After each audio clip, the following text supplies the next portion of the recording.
श्रीमद् भगवत गीता के 5वें अध्याय की व्याख्या। उसके उपरांत अर्जुन ने पूछा, हे कृष्ण, आप कर्मों के संन्यास की और फिर निष्काम कर्म योग की प्रशंसा करते हैं, इसलिए इन दोनों में जो एक निश्चय किया हुआ कल्याणकारक होवे उसको मेरे लिए कहिए। इस प्रकार अर्जुन के पूछने पर श्री कृष्ण महाराज बोले, हे अर्जुन, कर्मों का संन्यास अर्थात मन, इंद्रियों और शरीर द्वारा होने वाले संपूर्ण कर्मों में कर्तापन का त्याग और निष्काम कर्मयोग अर्थात समत्व बुद्धि से भगवत अर्थ कर्मों का करना, यह दोनों ही परम कल्याण के करने वाले हैं। किंतु उन दोनों में भी कर्मों के संन्यास से निष्काम कर्म योग साधन में सुगम होने से श्रेष्ठ है।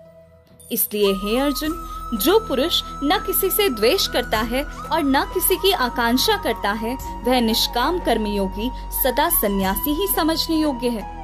क्योंकि राग द्वेषादि द्वंद्वों से रहित हुआ पुरुष सुख पूर्वक संसार रूप बंधन से मुक्त हो जाता है। हे अर्जुन, ऊपर कहे हुए सन्यास और निष्काम कर्म योग को मूर्ख लोग अलग अलग फल वाले कहते हैं, न कि पंडित जन,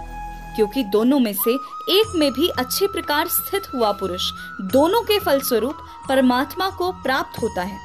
ज्ञान योगियों द्वारा जो परम धाम प्राप्त किया जाता है, निष्काम कर्म योगियों द्वारा भी वही प्राप्त किया जाता है। इसलिए जो पुरुष ज्ञान योग और निष्काम कर्म योग को फल रूप से एक देखता है, वह ही यथार्थ देखता है। परंतु हे अर्जुन, निष्काम कर्म योग के बिना संन्यास अर्थात मन, इंद्रियों और शरीर द्वारा होने वाले संपूर्ण कर्मों में कर्तापन का त्याग प्राप्त होना कठिन है, और भगवत स्वरूप को मनन करने वाला निष्काम कर्म योगी पर ब्रह्म परमात्मा को शीघ्र ही प्राप्त हो जाता है। वश में किया हुआ है शरीर जिसके,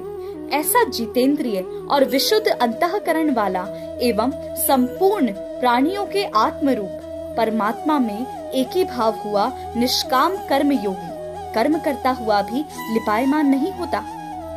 हे अर्जुन, तत्व को जानने वाला सांख्य योगी तो देखता हुआ, सुनता हुआ, स्पर्श करता हुआ, सूंघता हुआ, भोजन करता हुआ, गमन करता हुआ, सोता हुआ, श्वास लेता हुआ, बोलता हुआ, त्यागता हुआ, ग्रहण करता हुआ और आंखों को खोलता और मीचता हुआ भी सब इंद्रियां अपने अपने अर्थों में बरत रही हैं, इस प्रकार समझता हुआ निस्संदेह ऐसे माने कि मैं कुछ भी नहीं करता हूँ।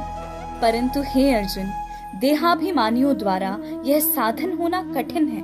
और निष्काम कर्म योग सुगम है, क्योंकि जो पुरुष सब कर्मों को परमात्मा में अर्पण करके और आसक्ति को त्याग कर कर्म करता है, यह पुरुष जल से कमल के पत्ते के सदृश पाप से लिपायमान नहीं होता। इसलिए निष्काम कर्म योगी ममत्व बुद्धि रहित केवल इंद्रिय, मन, बुद्धि और शरीर द्वारा भी आसक्ति को त्याग कर अंतःकरण की शुद्धि के लिए कर्म करते हैं। इसी से निष्काम कर्म योगी कर्मों के फल को परमेश्वर के अर्पण करके भगवत प्राप्ति रूप शांति को प्राप्त होता है, और सकामी पुरुष फल में आसक्त हुआ कामना के द्वारा बंधता है। इसलिए निष्काम कर्म योग उत्तम है।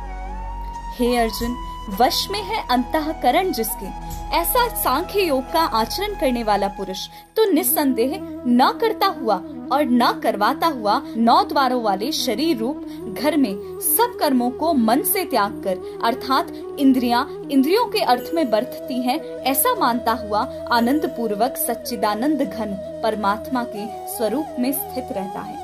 परमेश्वर भी भूत प्राणियों के न कर्तापन को और न कर्मों को तथा न कर्मों के फल के संयोग को वास्तव में रचता है,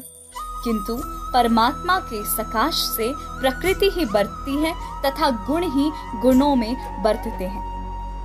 सर्वव्यापी परमात्मा न किसी के पाप कर्म को और न किसी के शुभ कर्म को भी ग्रहण करता है, किंतु माया के द्वारा ज्ञान ढका हुआ है, इससे सब जीव मोहित हो रहे हैं। परंतु जिनका वह अंतःकरण का अज्ञान आत्मज्ञान द्वारा नाश हो गया है और उनका वह ज्ञान सूर्य के सदृश उस सच्चिदानंद घन परमात्मा को प्रकाशता है, अर्थात परमात्मा के स्वरूप को साक्षात कराता है। हे अर्जुन,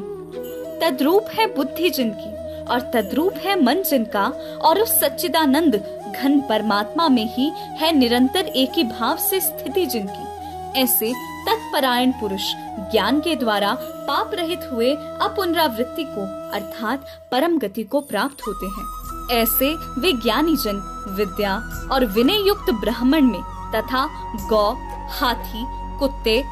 और चांडाल में भी समभाव से देखने वाले ही होते हैं। इसलिए जिनका भी मन समत्व भाव में स्थित है, उनके द्वारा इस जीवित अवस्था में भी संपूर्ण संसार जीत लिया गया,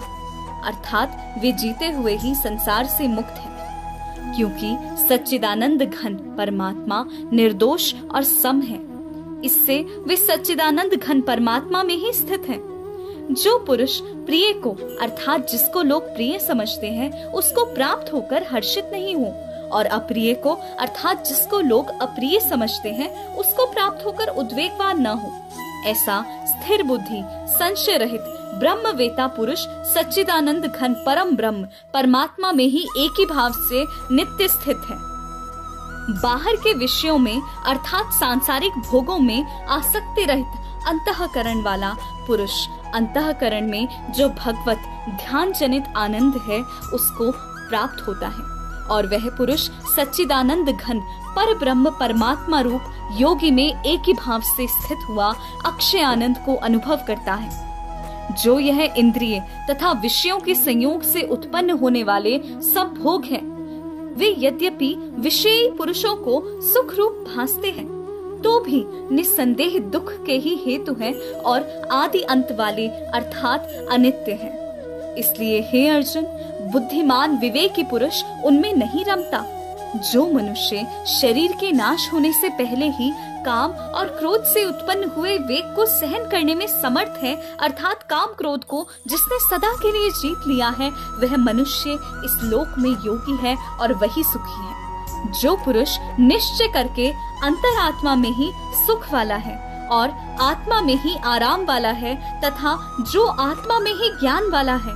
ऐसा वह सच्चिदानंद घन परम ब्रह्म परमात्मा के साथ एक ही भाव हुआ सांख्य योगी शांत ब्रह्म को प्राप्त होता है। नाश हो गए हैं सब पाप जिनके, और ज्ञान करके निवृत्त हो गया है संशय जिनका, और संपूर्ण भूत प्राणियों के हित में है रीति जिनकी, एकाग्र हुआ है भगवान के ध्यान में चित्त जिनका, ऐसे ब्रह्मवेता पुरुष शांत परम ब्रह्म को प्राप्त होते हैं। काम क्रोध से रहित जीते हुए चित्त वाले पर ब्रह्म परमात्मा का साक्षात्कार किए हुए ज्ञानी पुरुषों के लिए सब ओर से शांत पर ब्रह्म परमात्मा ही प्राप्त है। हे अर्जुन, बाहर के विषय भोगों को न चिंतन करता हुआ बाहर ही त्याग कर और नेत्रों की दृष्टि को भ्रिकुटी के बीच में स्थित करके तथा नासिका में विचरने वाले प्राण और अपान वायु को सम करके जीती हुई है इंद्रियां, मन और बुद्धि जिसकी, ऐसा जो मोक्ष परायण मुनि इच्छा, भय और क्रोध से रहित है, वह सदा मुक्त ही है। और हे अर्जुन, मेरा भक्त मेरे को यज्ञ और तपों का भोगने वाला और संपूर्ण लोकों के ईश्वरों का भी ईश्वर तथा संपूर्ण भूत प्राणियों का सरिद अर्थात स्वार्थ रहित प्रेमी, ऐसा तत्व से जानकर शांति को प्राप्त होता है। और सच्चिदानंद घन परिपूर्ण शांत ब्रह्म के सिवा उसकी दृष्टि में और कुछ भी नहीं रहता, केवल वासुदेव ही वासुदेव रह जाता है। इति श्रीमद् भगवत गीता रूपी उपनिषद एवं ब्रह्म विद्या तथा योग शास्त्र विषयक श्री कृष्ण और अर्जुन के संवाद में कर्म संन्यास योग नामक 5वां अध्याय।